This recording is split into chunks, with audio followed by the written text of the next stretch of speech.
L'essentiel de l'actualité avec Lionel Durel. Bonjour à tous, tout de suite le journal de la mi-journée avec la rédaction de 24matin.fr. Voici les infos principales de ce vendredi 24 mai 2019. L'ancien ministre de l'écologie Nicolas Hulot a refusé ce matin de livrer son choix pour les européennes, tout en reconnaissant des divergences avec Emmanuel Macron et en se disant favorable à la sortie des investissements écologiques de la règle des 3% de déficit. Nicolas Hulot a donné quelques indications sur son bulletin de dimanche.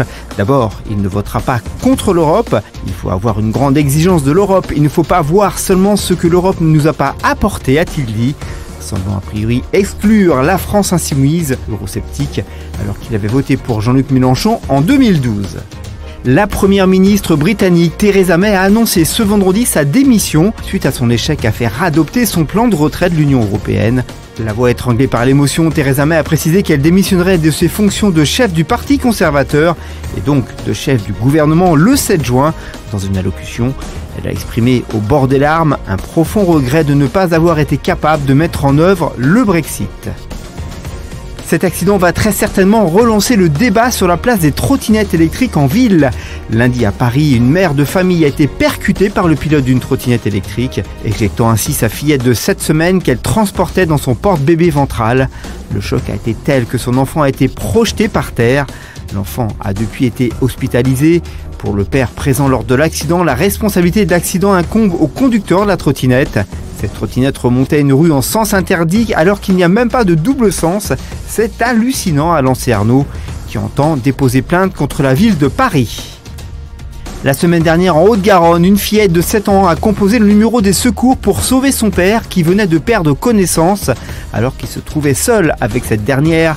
À l'arrivée des sapeurs-pompiers, Camille les a informés du traitement que suivait son papa, lequel a ensuite pu être sauvé. Après ses émotions, la petite fille en a connu d'autres. Les pompiers l'ont invité à un congrès de secours santé en périphérie de Toulouse. L'occasion pour l'enfant de faire la rencontre des mascottes des secours, Pompi et Sapi, avant de repartir les bras chargés de peluches. En bref, et dans le reste de l'actualité, le Fonds monétaire international a lancé un sérieux avertissement aux États-Unis et à la Chine qui ont déterré la hache de guerre commerciale au risque de compromettre le rebond économique mondial attendu pour le second semestre 2019. Auchan va vendre la quasi-totalité de ses magasins en Italie ainsi que ceux du Vietnam, un désengagement nécessaire compte tenu de sa situation économique très difficile après une perte de plus d'1 milliard d'euros de sa maison mère en 2018. En sport, de retour sur le circuit à Madrid. Après 6 mois d'absence, Richard Gasquet, opéré d'une hernie inguinale mi-janvier, ne vise pas forcément, au contraire de Gaël Monfils, la victoire finale à Roland-Garros.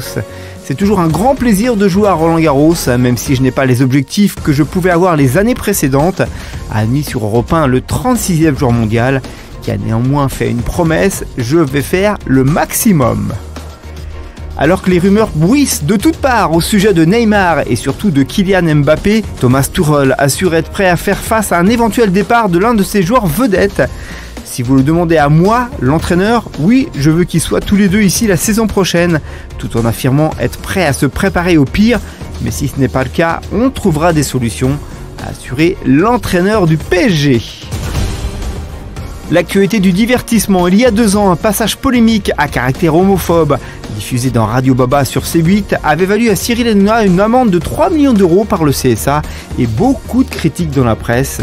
Hier, dans un communiqué, l'association de lutte contre l'homophobie Le Refuge a reconnu et regretté ses erreurs envers TPMP et Cyril Hanouna. Voici votre page météo. Quel temps fera-t-il ce week-end ? En bref, ce sera un samedi pluvieux et un dimanche plus agréable. La journée de samedi sera encore assez perturbée. Un régime d'averses concernera l'ensemble du bassin parisien. Lot de consolation, les températures grimperont jusqu'à 24 degrés tout de même. Dimanche, les conditions seront plus agréables. Malgré des nuages, le temps devrait rester sec et de belles éclaircies feront leurs apparitions. La douceur sera toujours de mise avec encore jusqu'à 24 degrés. Cette température devrait chuter la semaine prochaine. Une baisse de 4 à 5 degrés est attendue dans le courant de la semaine. Ce journal est terminé, merci de l'avoir suivi. Pour rester informé, direction notre site 24matin.fr et nos applications iOS et Android. Quant à nous, on se retrouve dès 20h pour un résumé de l'actualité sur notre site. Bon vendredi à tous, bon week-end, à lundi 13h pour un nouveau Flash Info.